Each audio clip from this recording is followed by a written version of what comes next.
vacationers just disappeared. Bodies were still being pulled out of the mud 3 days later. Some bodies were found 9 miles downstream. The final death toll was 87.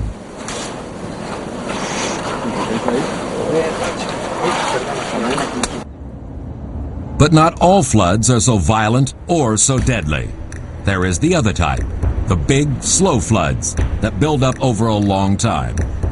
This one flooded parts of Andalusia, also in Spain, at Christmas 1996. After a week of heavy rains, the waters slowly rose. Eventually, the rivers overran their banks and flooded 25,000 acres of land.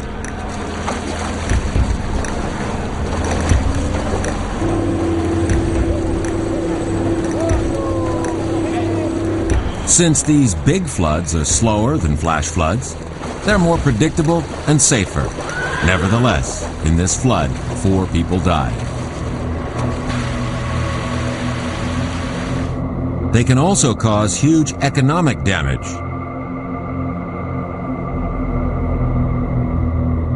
This one destroyed over $1 million in crops.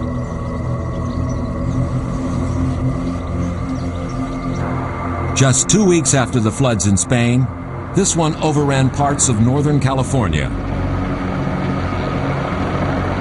The land was so waterlogged by heavy rains, the soil could no longer absorb it, and the floods began to build. Vineyards were drowned, houses swamped, transportation paralyzed.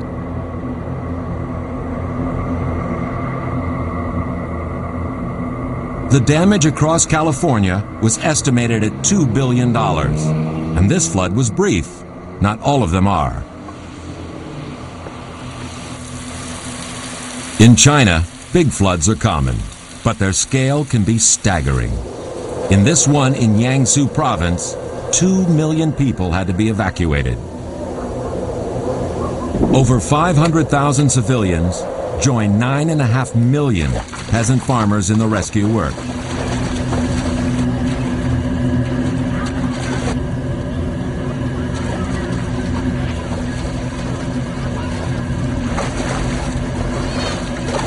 But despite their every effort, the floods grew beyond their control.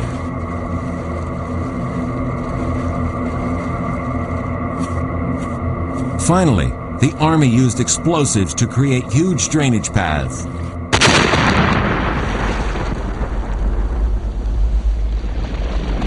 And the floodwaters drained into the Huangpu River. Big floods are usually caused by events that occurred weeks, even months before. In the winter of 96-97, blizzards in North Dakota dumped twice as much snow as normal.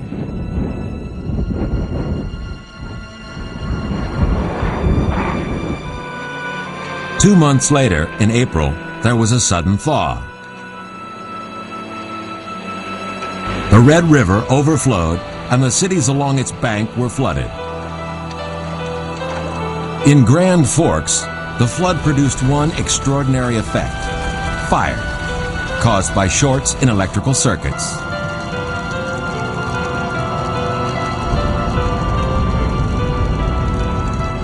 They had to call in the air tankers to get it under control.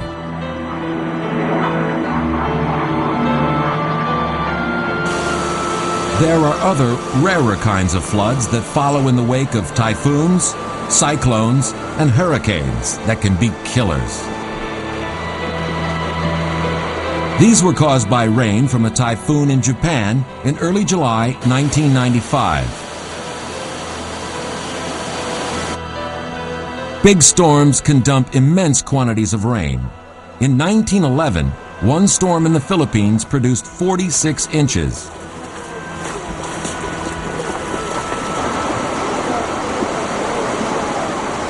Inevitably, the waters flood the land.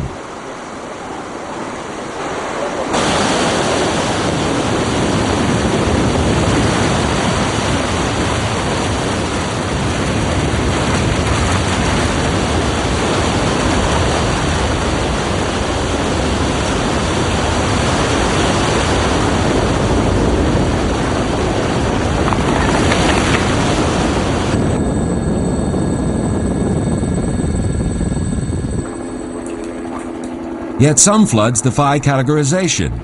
This is Iceland, a barren land of glaciers and volcanic craters locked in ice. Here in 1996, there was a massive flood. A flood caused not by rain, but by fire.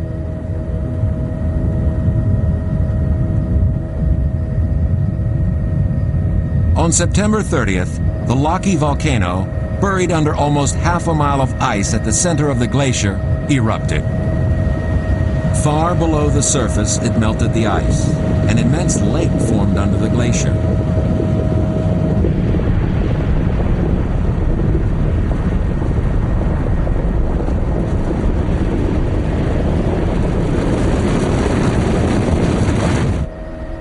Everybody knew there would be a flood, but the depth of the ice, combined with the volcano's unpredictability, meant no one knew where or when it would emerge, or how violent it might be.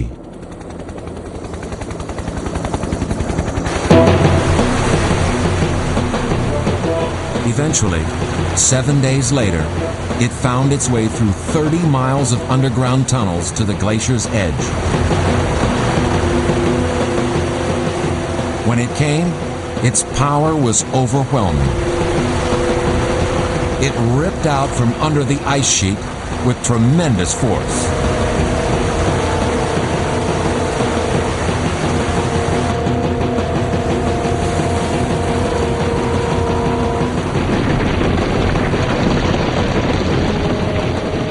Southeast Iceland is only thinly populated, and they had plenty of warning.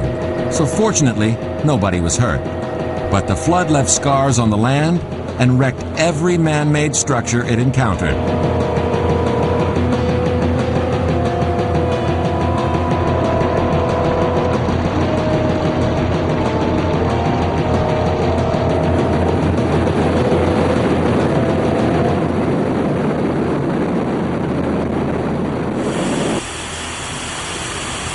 The most dangerous flood is one that is not expected.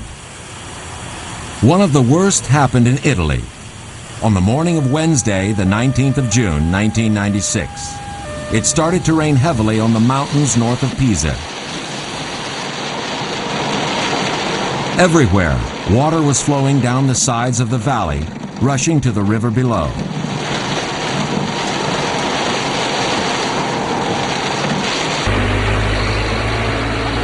The villages in the valley bottoms began to prepare for the worst.